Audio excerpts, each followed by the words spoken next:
선교는 하나님께서 원하시는 가장 큰 소원입니다. 사도행전 1장 8절에 성령이 너에게 임하시면 너희가 권능을 받고 예루살렘과 온 유대와 사마리아 땅끝까지 이르러 내 증인이 된다고 하셨습니다. 그 말씀대로 참으로 세상 모든 민족이 예수 믿고 구원받기를 원하는 것이 주님의 절대적인 소원이십니다. 그 소원 때문에 예수님을 이 세상에 파송해서 그 미션을 감당하시도록 하나님께서 예수님을 이 땅에 보내주셨고요. 하나님의 소원이 바로 이 구원인데, 개인적으로는 구원인데, 그걸 좀 넓은 개념으로 복음이 들려지지 않는 그런 다른 나라, 다른 민족, 또 다른 국가에까지 증거되는 것, 그것을 선교라고 보통 얘기를 하고 있습니다.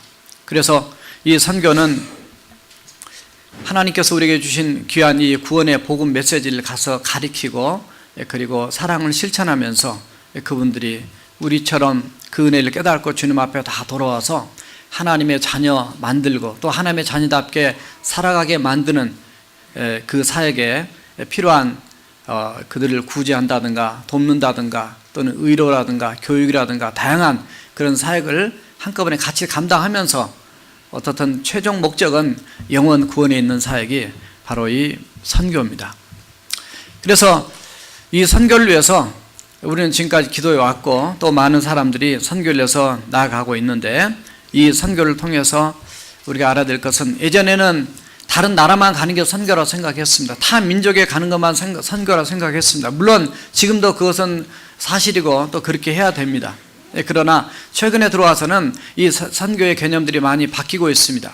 특별히 그 찰스 벤 엥게르라고 하는 그 플로 신학교의 선교학 교수는 이렇게 얘기를 했어요. 21세기 들어와서 선교는 이제 어떤 지역 간의 거리 이동이 아니다. 이곳에서 저쪽으로 가는 것만 선교가 아니고 이제는 전 세계적이고 그리고 동시다발적으로 일어나는 것이다. 한 지역에서도 교회에서 교회 아닌 곳으로 나아가 복음을 증거한 것이 넓은 개념의 선교의 개념이고요. 또 교회 안에서도 예수 믿는 사람이 예수 안 믿는 사람, 교회 다니면서도 명목상 크리스찬, 아직은 예수를 만나지 못한 그런 자도 선교지라는 거죠. 그래서 정말 우리가 예수 믿지 않는 한 영혼 자체가 우리 주변에 다 와 있습니다. 교회 안에 이미 들어와 있고요. 그리고 교회 밖에도 실제로 다른 타 민족들이 들어와 있어요. 신신에도 100개 민족이 들어와 있다고 들었습니다. 뉴욕만 해도 180개 민족이 들어와 있어요. 그래서 많은 민족들이 이제는 와 있기 때문에 어느 나라든지 이제는 다민족들이 대부분 많이 섞여서 합니다. 그래서 그분들에게 복음을 증거하는 건 중요하고, 물론 우리 민족에 복음 전하는 건 중요하고, 그리고 또 우리가 다른 지역 열악한 나라, 아직 복음이 들어가지 않는 종족들에까지 들어가는 미션은 당연히 필요한 것입니다. 그래서 지금도 우리는 단기 선교를 준비하고 있고 또 많은 교회에서 또 나가고 있습니다. 이거는 바로 우리가 받은 구원의 은혜에 너무 감사해서 나만 갖고 있는 이 구원의 은총이 너무나 아까워서 정말 또 다른 사람에게도 복음을 증거해서 그분들도 예수 믿고 구원받도록 하기 위해서 복음을 전하고 있어요. 그래서 찰스 벤 엥게르라는 교수는 우리 교회 글로컬 미션 위드 임팩트를 썼는데, 글로컬이라는 단어를 써서 최근에 얘기를 한 글을 봤어요. 글로벌하고 그 다음에 로컬을 합성해서 글로컬. 우리는 이미 오래전에 만들어 쓰고 있는데 그 얘기를 하면서 정말 우리 주변에서부터 그리고 전 세계 지구촌을 끌어안고 복음을 증거해야 된다는 것이 우리 그리스도인의 사명인 것을 말씀했습니다. 바로 이런 비전, 이런 꿈, 사실 지금 거의 21세기에 약 2000년에 들어와서 이런 선교의 개념들이 각 교회에 널리 퍼져서 더 많이 선교하고 있지만은, 이미 그러기 이전에 그 전에도 많은 크리스찬들이 또 그런 개념을 갖고 사실 선교에 헌신한 그런 일들이 있습니다. 18세기에 주도적으로 복음을 증거했던 나라가 있습니다. 선교한 나라는 독일이었습니다. 한 시대마다 하나님께서 어떤 국가를 써서 국가를 또 복음화시키고, 한 교회를 들어서 한 교회를 또 세우게 되고, 한 사람을 들어서서 또 다른 사람에게 복음이 증거되도록 이렇게 하나님이 써오셨는데, 18세기에는 독일을 통해서 복음이 증거됐고요, 19세기에는 영국을 통해서 전 세계에 복음을 증거하도록 썼습니다. 20세기에는 미국을 통해서 쓰셨습니다. 그러나 21세기에 들어와서, 물론 20세기 말부터서 우리 한국도 많이 선교사 나갔고요. 인구 비율로 따지게 되면 전 세계에서 가장 선교사를 많이 보낸 국가가 우리 한국입니다. 물론 숫자로 따지면 지금 제일 많이 보낸 숫자가 중국입니다. 두 번째가 인도고요. 세 번째가 미국이고 네 번째가 한국이에요. 하나님의 한 시대마다 정말 성령의 바람을 부르게 일으켜서 그들이 자기들만 누리고 알고 있었던 그 십자가의 복음을 또 다른 열악한 영혼들에게, 왜냐하면 우리 한국이 1800년, 1890년대에 우리 한국 민족 가운데 크리스찬이 1%도 되지 않았습니다. 그러나 100년도 되지 않아서 약 20%까지 올라갔지만 요즘엔 조금 주춤하고 떨어지고 있다는 얘기를 듣습니다. 한 시대를 통해서 그 시대를 영적으로 감당해야 될 선교 국가를 하나님은 언제나 들어쓰셨어요. 21세기에 우리 한국 민족, 저와 여러분들의 사명이 큰 줄로 믿습니다. 중국은 지금 1억 5천 정도 크리스찬이 있다고 얘기하는데 이미 중국은 약 10만 명 정도의 선교사를 그들은 보냈고, 그들은 100만 명 선교사를 보내기 위해서 꿈을 꾸고 지금 열심히 기도하고 뜨겁게 나가고 있어요. 그래서 우리가 더 정신을 차리고 기도하고 나가지 않으면은, 물론 그쪽에는 인구 숫자 자체가 많지만은 우리가 1등 해야 돼, 2등 그런 게 중요한 게 아니라 그 선교 열정, 다시 말해서 한 영혼 한 영혼을 사랑하고 그들에게 복음을 증거해서 예수 믿게 만드는 이 구원사에게 하나님의 동역자가 되는 이 사명을 우리가 놓쳐서는 안 될 줄로 믿습니다. 결국은 선교는 개인도 하지만 교회 공동체를 항상 하나님께 쓰셨어요. 그래서 오늘 본문에 보면 사도행전 13장에 바로 안디옥이라고 하는 교회가 나옵니다. 이 안디옥 교회는 그 사도행전에서 12장까지는 대부분 예루살렘 교회 중심으로 움직였지만 13장에서부터는 안디옥 교회를 중심으로 선교의 중심지가 바뀌죠. 그 전까지는 베드로가 대표적인 사역자로 사용했지만 일어났지만 이제 13장에서부터는 바울로 이제 바뀌게도 되고요. 또 하나님의 복음이 유대인들에게만 증거되다가 11장 19절 이하에서부터는 이제 헬라인 이방인들에게까지 복음이 증거되면서 본격적으로 13장에 들어와서는 더 이방 땅에 복음이 강력으로 선포된 걸 발견할 수 있습니다. 선교지도 마찬가지로 지중해 연안으로 더 퍼져나가면서 이제 소아시아, 터키 쪽으로 이제 2차 선교 지역 때는 유럽 쪽으로까지 퍼져나가는 그런 선교의 그 지경이 확장하는 것을 이렇게 보게 됩니다. 그래서 우리는 오늘 선교 헌신 예배를 드리면서 가장 기본적으로 우리가 알고 있지만 또다시 우리가 점검해야 되고 알아야 되고 또 이렇게 의지해야 될 그 중요한 부분들을 세 가지로 정리를 했습니다. 한번 따라서 해보시기 바랍니다. 성령님이 주도하신 세계 선교. 예, 성령님께서 선교를 주도하십니다. 물론 예수님이 승천하신 이후로 이 땅에 성령님을 보내신 이후로 성령님께서 모든 사역을 다 주도하십니다. 우리가 예수 믿고 구원받는 것도 성령님의 터치로 인해서 일어난 것입니다. 고린도전서 12장 3절에서 누구든지 그리스도를 주라고 시인할 수 있는 것은 성령님으로 하지 않고는 될 수가 없다고 말씀해요. 성령 임하시면 우리가 증인된다는 것도 사도행전 1장 8절에서 바로 전도도 마찬가지, 선교도 마찬가지. 오늘 말씀해 보면 성령님께서 안디옥 교회에게 성령으로 말씀하시되 그들에게 어떤 사항을 지시하셨습니다. 시키신 일을 하도록 명령하셨어요. 4절에 보면 성령께서 그들을 어디로 보냈냐면 바울과 실라를 그 실루기아로 보내서 그 구브로한 섬으로 이렇게 보내면서 1차 선교의 사역을 시작하도록 합니다. 바울이 그 구브로한 섬에 가서 복음을 증거할 때 복음을 대적하는 그 엘루마란 그 마술사를 대적할 때도 역시 바울이 성령에 충만해서 그 대적을 물리치고 거기에 있는 그 총독을 예수 믿게 했다는 사실을 얘기하고 있습니다. 성령님이 한 사람을 부른 것, 바울과 바나바를 택하여 부른 것도 성령님의 사역이고 그 교회를 쓰시는 것도 또 하나님의 성령님의 역사고요. 그분을 인도하는 과정도 전부 다 성령님의 역사입니다. 선교지를 선택하는 것도 마찬가지.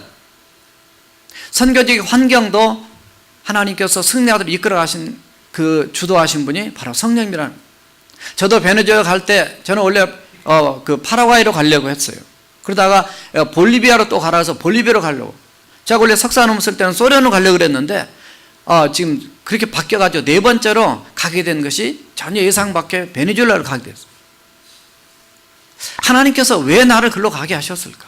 그러다가 베네수엘라 사회 가다가 하나님께서 미국 땅 그것도 잘 모르는 신시내트로 가라고 전혀 예상 밖으로 오게 된 거예요.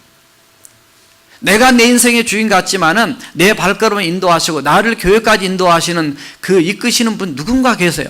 그분이 바로 성령 하나님이신 줄 믿습니다. 우리 자리에 앉아 계신 여러분 마찬가지고 오늘 특별히 비팅으로 오신 우리 두 교수님들이 계시는데 저분들도 오늘 특별히 교회 오셔서 하나님의 성령께서 저분들을 사랑하셔 이끌어 주신 줄 믿습니다.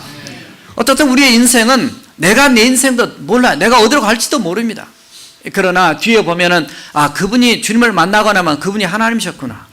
그분이 성령 하나님이 내 인생의 주인이셨구나. 그분이 그렇기 때문에 주인이기 때문에 내 인생의 길을 내가 가고 싶은 대로 때로는 가는 것 같고 그래서 죄를 짓고 잘못된 데도 있지만은 그래도 나를 사랑하사 성령으로 내게 감동하시고 말씀하시고 깨우쳐 주시고 다른 사람 통해서 복음을 듣게 만들고 그래도 교회를 가자라고 얘기를 듣게 되고 예수님을 믿자라고 이렇게 권면을 받게 되고 이 모든 것이 하나님의 사랑이고 하나님의 섭리 가운데 나를 이끄시는 하나님의 그 액션이라는 사실을 우리가 다시 한번 기억하면서 하나님의 주인 되심 성령님이 나를 이끌어 가신 그 사실 앞에 겸손하게 그분을 따라가는 그러면 비전에 동참하는 그러한 저와 여러분들이 되어야 될 줄로 믿습니다.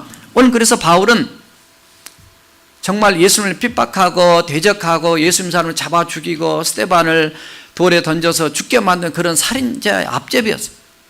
그런데도 하나님께서 그를 터치하시고 만나주셔서 그가 완전히 변화되어가지고 그가 이제는 사람을 죽이러 쫓아다니는데 그냥 열정을 냈던 그런 청년이 아니라 이제는 주님의 그 복음을 위해서 또 다른 사람도 나처럼 잘못되게 인생길을 가지 않고 변화되어서 나처럼 사람을 죽이는 일에 앞장선 게 아니라 사람을 살리는 일에 앞장서 살아갈 수 있도록 그는 하나님의 부름을 받아 오늘 그 길을 떠나게 돼요. 안디옥에서 여기 그는 출발해서 실루기아라는 곳으로 들어갑니다. 실루기아는 바로 항구인데 실루기아라는 데로 들어가요. 앞에 한 100km 정도 60마일 정도 떨어진 섬이 있어요. 구브로라는 섬인데 그 구브로라는 섬은 바나바의 고향입니다. 근데 그 구브로라는 섬은 지중해에서 한 세 번째로 큰 섬인데 하나님의 성령께서 그쪽으로 인도하셨어요. 그래서 거기 가가지고 복음을 전하고 예수님을 믿게 만들고 또 방해도 받고 또 거기서 배를 타고 이제는 터키 쪽으로 들어가서 또 복음을 전하고 때로는 돌에 맞기도 본인이 맞아보기도 하고 왜냐하면 자기가 돌을 던져서 스데반도 죽이도록 했던 그런 자인데 자기가 돌에 맞아보니까 정신이 바짝 났을 거예요. 사람은 자기가 핍박을 하다가 자기가 예수 믿고 난 다음에 예수 믿는 것 때문에 핍박을 받아보면 그 다음에 내가 그때 얼마나 나쁜 사람이었고 얼마나 내가 잘못된 일을 했고 사람들이 나를 사랑해서 예수 믿으라고 권면했고 나를 그렇게 정말 사랑해서 권면했던 그것을 내가 왜 몰랐던가.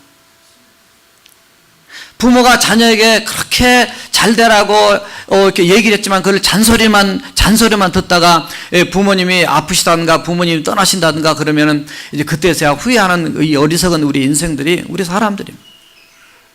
바울은 철저한 하나님의 사람으로 변화됐지만 자기가 다녀보면서 그 많은 핍박과 어려움을 겪으면서도 그 길을 꿋꿋이 걸어갔던 것은 이 핍박보다도 이 어려움보다도 더 위대하신 하나님의 사랑과 그리고 이 땅 살다가 끝나면 끝이 아니라 영원한 하나님의 나라 세계 천국과 또 지옥이 있다는 걸 알았기 때문에 가는 곳곳마다 목숨을 걸고 이 복음을 전가하면서 선교사의 삶을 살게 된 줄로 믿습니다.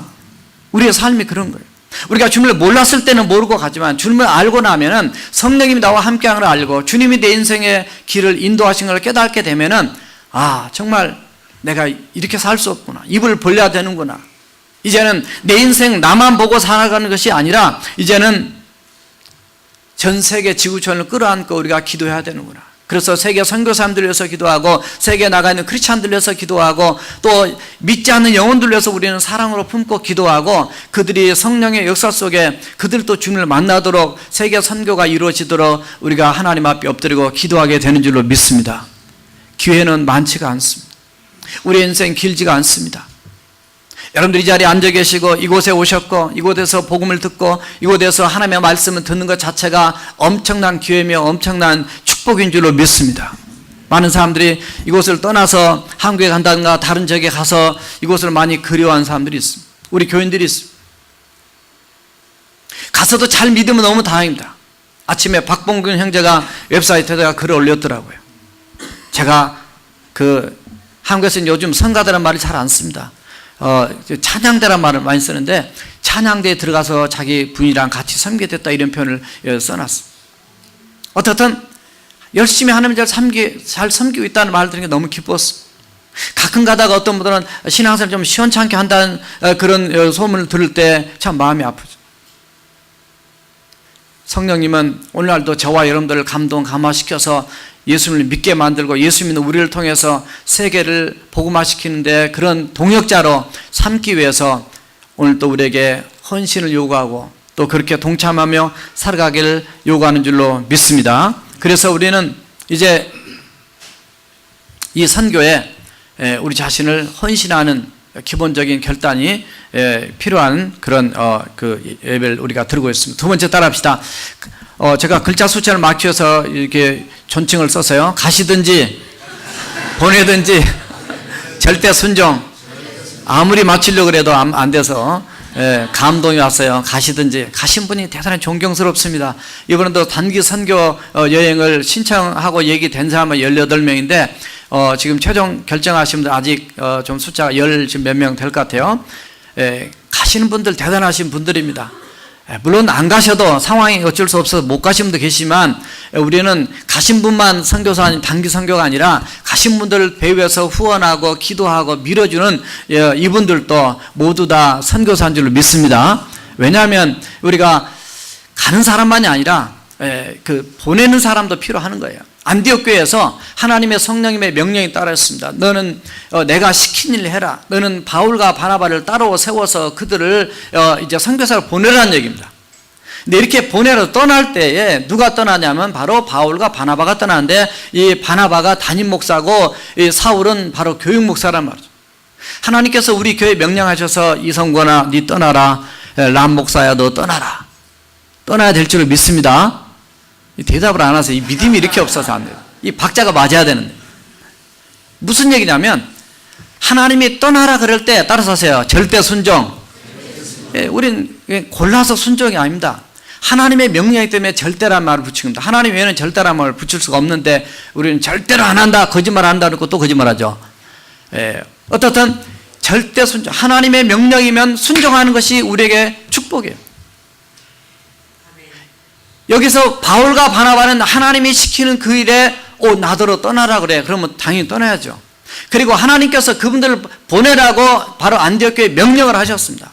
그랬을 때 안디옥 교회 공동체는 역시 그 성령님의 지시에 그대로 순종을 해서 따랐습니다.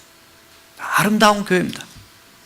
교회가 많은 게 아니 숫자가 많은 게 중요한 게 아니에요. 예루살렘 교회는 베드로가 나가 3,000명, 그 다음에 4장 4절에 보면 5,000명, 그것만 합쳐도 8,000명이에요. 그 외에도 수많은 사람들이 주님을 돌아서 메가처치입니다. 오늘날 대형교회를 막 얘기하지만 그 대형교회 키우느라고 너무나 오랜 세월 걸렸죠. 거기는 며칠도 안 돼서 대형교회 10,000명이 넘어가는 메가처치가 돼요. 그렇게 많이 모였음에도 불구하고 이미 그들은 예수님을 통해서 직접적인 선교 비전을 들었었는데도 그들은 나가지 않았습니다. 그러니까 스데반 사건을 통해서 그들을 흩어버려져서 디아스포라가 되게 해서 결국 나가서 복음을 증가하는 강제적으로 흩어서 나가서 마치 씨앗이 흩어져서 복음을 다른 데 또 싹이 나고 꽃이 피고 열매를 맺는 것처럼 그렇게 하나님이 하셨단 말이죠. 어떻든 교회가 크든 작든 게 중요한 거 아니에요. 교회는 선교를 위해서 존재하는 겁니다. 선교가 없으면 그 교회는 교회의 존재이기를 포기하는 거죠. 나가는 선교사, 보내는 선교사, 우리 모두 교회 공동체에 속한 우리 모든 크리스찬들은 똑같이 우리는 선교사인 줄로 믿습니다. 물론 단기 선교이기 때문에 미션 트립이라는 쓰입니다. 선교 여행이라고 그럽니다. 제가 우리 교회는 아주 직업적으로 아니면 그냥 풀타임으로 완전히 나가지 않기 때문에 제가 우리 교회 비전적으로 썼던 단어가 바로 선교자입니다. 선교하는 자. 그래서 신자가 되자, 제자가 되자, 사역자가 되자, 그 다음에 전도자가 되자, 마지막 선교자가, 따라서 하세요. 선교자가 되자. 그런 그 표현을 썼는데, 선교자가 되자. 정말 우리는 선교자입니다. 그래서 나가서 그래서 단기 선교 나가다 보면, 정말 하나님의 부르심을 내가 현장에서 느낄 수가 있습니다. 하나님의 성령께서 내게 또 말씀할 수 있어요. 그래서 대부분 그때 콜링을 2차 콜링을 받게 되고 그래서 선교사로 이제 하나님 앞에 헌신하게 되면서 나가는 거예요. 사실 여기서 미국서 산다, 한국서 살면은 먹고 편하고 여러분들 그냥 뭐 얼마나 편합니까? 솔직히. 전 세계는 지금도 4분의 3의 크리스찬들이 고통과 핍박과 압제 속에 살아가고 있습니다. 1990년대 이후로부터 매년 200만 명 정도가 예수 믿는 것 때문에 핍박을 당하고 예수 믿는 것 때문에 많은 순교를 당하면서 지금 예수 믿고 있습니다. 아니 그렇게 어려움을 겪으면서 왜 예수를 믿느냐? 핍박을 받아도 놓칠 수 없는 바로 그 예수님을 포기할 수 없기 때문에 예수를 믿고 지금 살아가고 있습니다. 우리 너무나 평안하고 너무 좋은 데서 우리는 예수 믿고 지금 살아가고 있단 말이에요. 하나님이 가라 그러면 가야 되고 또 보내라 그러면 보내야 되고 이렇게 해야 되는데 이거는 우리를 다 압니다. 그러나 하나님의 뜻을 안다고 중요한 건 아니에요. 안다고 다 순종하는 건 아닙니다. 목사님 떠나셔야 돼요. 또 우리는 보내야 됩니다. 성령 지식이 있어서 다 알았음에도 불구하고 실천을 못할 수가 있어요. 안디옥 교회가 위대한 것은 바로 순종했다라는 거예요. 그때 왜 순종을 했을까? 오늘 말씀 이렇게 묵상하다 보면 그들은 금식을 하고 주를 섬겨 금식할 때 그래서 주를 섬기단 말이 여기서는 그 워십 그래서 예배드리고 정말 하나님의 최고의 가치를 올려드리는 하나님 앞에 깨어있는 영적 관계성에서 예배를 드리고 그리고 그러면서 금식하고 있었어요. 사실 여기의 상황은 어떤 상황이냐면 12장에서 헤롯 안디바란 그 헤롯이 하나님의 영광을 취함으로 벌레가 물어서 죽게 되는 사건이 나옵니다. 12장 1절 이하에 보면 예수님의 제자 중에서 야고보란 제자가 그 헤롯에 의해서 칼로 그 순교를 당하게 돼요. 베드로를 옥에 가둬놨습니다. 베드로도 죽이려고 가둬놨는데 하나님의 천사가 옥문을 열고 그를 끄집어 탈옥을 시켰어요. 정말 무서운 사건과 위대한 사건이 한꺼번에 체험됐습니다. 바울과 바나바는 예루살렘 교회가 그 흉년 들어서 어렵다 그래서 안디옥 교회 그 가난한 사실 개척교회 개척한 지 1년 남짓밖에 되지 않은 교회에서 구제연금을 모아가지고 예루살렘 교회에 갖다가 구제연금을 갖다 주었어요. 갖다 주고 난 다음에 그런 상황들을 이제 접하되죠. 와 정말 예수 믿는 것이 위대하고 너무나 좋은 거지만 이 세상이 어떻게 될지 그런 두려움 속에 있었어요. 그래서 정말 우리가 이 시대를 놓고도 하나님 기도하죠. 이 세상이 이렇게 악해지고 이런 핍박이 있고 어려움이 있는가? 하나님 앞에 그들이 정말 하나님 뜻이 무엇인가라고 간절히 교회 공동체가 깨어서 금식하며 기도했어요. 옛날에 우리 한국교회는 정말 금식기도 많이 했어요. 우리 3.1운동 하면서 금식하자 그랬는데 저 이름 써놓은 사람들은 여러 사람 많이 있습니다. 안 쓴 사람들은 마음이 좀 찔리시겠지만 제가 기억 못합니다. 가서 보면 알아요. 제가 얘기하고 싶은 것은 거기에 이름을 쓰고 안 쓰고 보다는 정말 그 하나님 앞에 간절함이 있습니다. 금식을. 정말 절대적으로 하나님을 신뢰하고 의지하는 그런 믿음 가운데 하나님 앞에 내 인생의 문제를 맡기고 하나님 앞에 나와 이 시대를 놓고 내 문제만이 아니라 이 어려운 문제를 어떻게 해결할 것인지 하나님 무엇을 원하시는 건지 이런 상황 속에서 우리 크리스찬은 어떤 책임과 어떤 비전을 어떤 꿈을 꾸고 살아야 할 것인지 안디옥 교회는 작지만 하나님 앞에 그렇게 엎드리고 기도하고 있었단 말이죠. 그러니까 하나님께서 그들에게 비전을 보여준 겁니다. 너희가 소중히 여기는 그 두 사람을 선교사로 보내라는 거예요. 그래서 예루살렘 교회 그 메가처치에서는 한 명도 보내지 않아서 흩어져서 그냥 그 빌립 제자하고 베드로 뒤에 나가서 뭐 사마리아 가고 베드로 다른 지역 요바에 내려가고 이렇게 복음 전한 거지 이름이 이렇게 딱 드러나가지고 이게 이방 선교를 해서 본격적으로 세계 선교를 나간 사람은 이 안디옥 교회라고 한 말이에요. 정말 저와 여러분들이 좀 더 꿈을 크게 가지고 비전을 크게 가지고 정말 하나님이 내 인생에서 뭘 원하실까? 하나님께서 우리 교회를 통해 뭘 원하실까? 항상 이런 글로벌화 또 이렇게 하나님의 나라 이 킹덤 오브 갓의 그 비전을 가지고 하나님 앞에 엎드릴 때 주님께서 우리에게 세밀하게 말씀해 주시고 우리가 또 순종할 수 있는 능력도 주시고 우리에게 비전과 꿈을 주시며 감당할 수 있는 그런 축복과 은혜를 쏟아 부어줄 줄로 믿습니다. 이 안디옥 교회는 하나님이 지시하셨을 때 이에 다시 한번 하나님 정말 이게 맞습니까?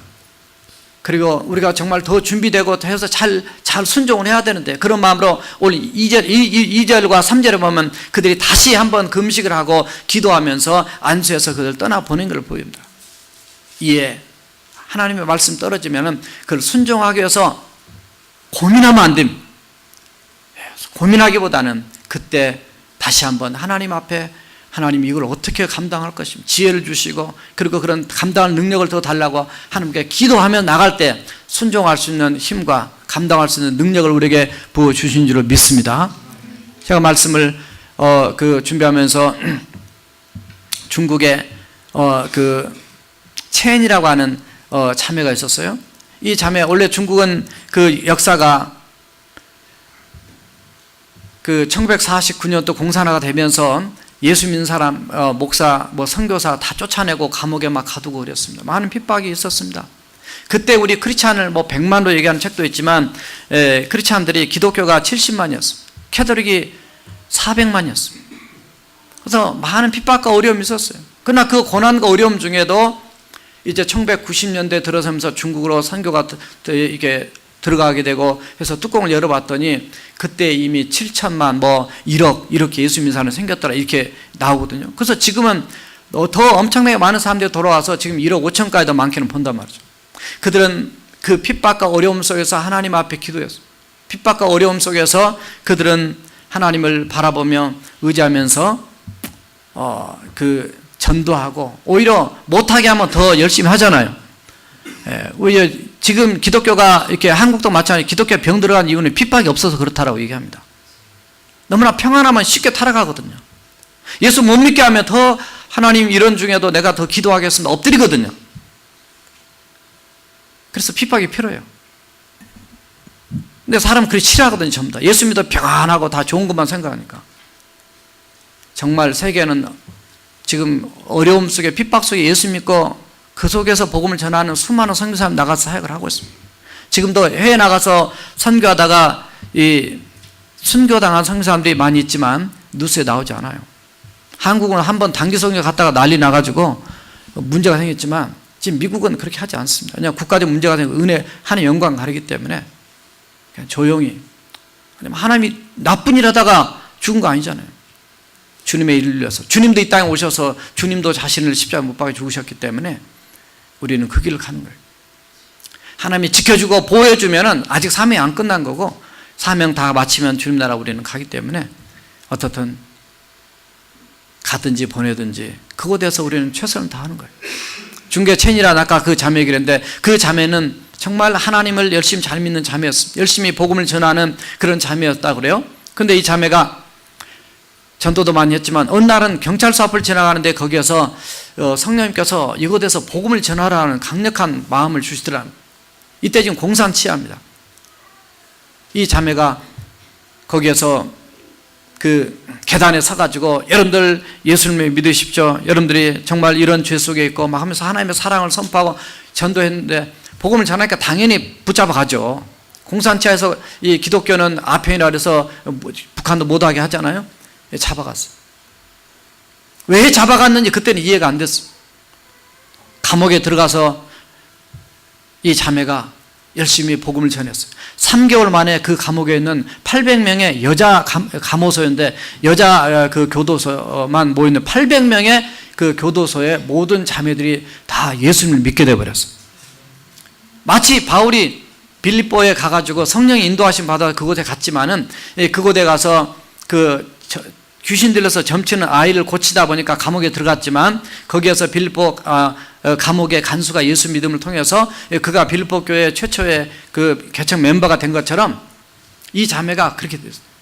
그러니까 그 감옥의 그 교도소 그 소장이 이 자매를 불러서 그렇게 고민했다는 겁니다. 자매가 당신이 우리 여기에 들어와가지고 놀랍게 이렇게 변화됐다고. 왜냐하면 자기들끼리 맨날 싸우고 난리 쳤는데, 당신이 들어온 다음에 이제 막 곳곳에서 기도 소리가 들리고 막 예배하고 찬양하고, 감옥에서 어떻게 공산당인데 그렇게 할 수 있어요. 근데 안 싸우고 그렇게 한 게 훨씬 낫다는 거예요. 그래서 당신을 우리가 특별 대우를 해가지고 우리가 당신한테 하루에 내일부터 석방 그리고 제한을 하는데 한 달에 3,000 위안 중국 화폐 그때 당시에 얼마냐면 한 375불 정도 된다 그래요. 그러니까 지금으로 따지면은 꽤 많은 한 3,000불 줄 테니까 그 월급 받고 그리고 출근을 해서 우리 사무실에 근무하도록 그리고 차도 준다. 자가용도 하나 줄 테니까 운전기사 딸려가지고 굉장히 좋은 제안이었어. 근데 이 자매는 아닙니다. 제가 언제든지 이 감옥에 와서 복음을 전하고 할 수는 있지만은 저는 하나님이 제게 주신 사명이 다른 사람 영혼을 구하기 위해서 복음을 전하는 전도자의 사명이 있습니다. 하나님이 참 그 한 자매를 통해서 교도소를 복음화시킬 뿐만 아니라 그렇게 위대하게 쓰셔서 그런 역사를 통해서 결국은 뒤에 뚜껑을 열어보니까 중국이 놀랍게 복음화돼서 그 많은 사람이 지금도 뜨겁게 하나님을 믿고 있단 말이에요. 여러분들 주변에 여러분을 예수 안 믿는 사람들 또 누구를 만났을 때 성령님께서 그분에게 복음을 전하라는 강력한 마음을 여러분 주실 때가 있을 겁니다. 주시는데 내가 모를 수가 있지만은 그럴 때 입을 벌려서 그분을 예수 믿자고 권면하고 정 안 되면 와 보라. 그래서 교회라도 와 볼 수 있도록 여러분의 복음을 전하는 그래서 성령님의 인도하심에 절대적으로 순종해서 하나님의 놀라운 역사를 체험하는 저와 여러분들이 되어야 될 줄로 믿습니다. 자, 오늘 이 말씀 전하다 보니까 어떤 분이 카톡을 보냈어요. 제가 지난주에 설교할 때 12월주에 대한 설교를 했습니다. 처음으로 했는데 카톡이 들어와서 목사님 설교 듣고 이번 주부터 제가 12월주 하겠습니다. 한 명만 순종해도 설교 잘한 거죠. 제가 한 게 아니고 성령님이 터치한 거라 그 말이에요. 물론 지금 다 11조도 하고 계시고 전도도 하고 계시고 기도도 다 여러분 하고 계신 많이 있지만은 어떻든 하나님은 항상 순종의 길로 나가는 거 하나님 기뻐하시고 축복하시고 쓰신단 말이에요. 마지막 세 번째 따라합시다. 영적 방해 물리치고 영혼 구원. 선거는 영적인 전쟁입니다. 그래서 오늘 본문에도 보면 6절에서 8절에 보면 그 섬을 지나서 바보란 바보라니까 한국말로 바보라서 어려운데 바포스입니다. 근데 그 도시에 가서 그 수도인데 거기 가서 복음을 전할 때 거기에 총독 서기오 바울이 있어요. 바울이 가서 복음을 전하는데 바울이 거기에 또 한 사람이 있어요. 그 사람이 굉장히 지혜로운 사람이어서 하나님의 말씀을 듣고자 원했다 돼 있어요. 근데 그 옆에 누가 있냐면 바로 엘루마라고 하는 마술사가 있습니다. 이 마술사는 사실은 오늘 말씀을 바울이 지적하는 거 보면요. 거짓과 악행으로 가득한 자고 하나님의 의의 원수고 하나님의 일을 그릇되게 만드는 그런 영적으로 어둠의 세계의 사람입니다. 근데 묘하게 정치가 옆에 이 점쟁이나 이런 그 마술사들이 옆에 있어요. 옛날 시대 다 그랬습니다. 지금도 한국의 정치가들 중에서 점치로 다니는 그 국회의원들이 있다 그래요. 그런 사람들을 뽑지 말아야 돼요. 아니 자기 정신 가지고 정치를 해도 시원찮은데 그 마귀 세계한테 가서 물어보고 이렇게 하는 게 이게 말이 되는 소리예요. 이게 그냥 예수를 안 믿어도 인간적으로 생각하는데 이건 말이 안 되는 얘기예요. 그런데 바울이 그를 영적인 대결입니다. 이게 벌써 첫 선교집부터 영적인 싸움이 붙은 거예요. 바울에게 함께하는 성령님 그리고 그 엘리오 총독 옆에 앉아있던 그 서교 바울 총독 그 옆에 앉아있던 그 엘루마라고 하는 그 마술사 그와 함께하는 마귀 영적인 대결이에요. 네가 잠시 동안 소경이 되겠다 그랬어요. 갑자기 구름과 어둠이 덮여서 그가 어쩔 줄 모르고 자기를 부추겨줄 사람을 찾고 있더라. 그 사실을 보면서 바로 이 총독이 와 정말 이분이 전하는 복음이 진짜고 하나님 살아계시구나. 그걸 보고 예수를 믿게 되었더라. 놀랐더라. 이런 표현이 거기에 나오고 있습니다. 마귀는 오늘 거기 본문의 말씀 보면 딱 하나입니다. 목적이 예수님을 못 믿게 영혼 구원을 방해하는 세력입니다. 그러나 하나님은 예수님을 믿게 만드는 거예요.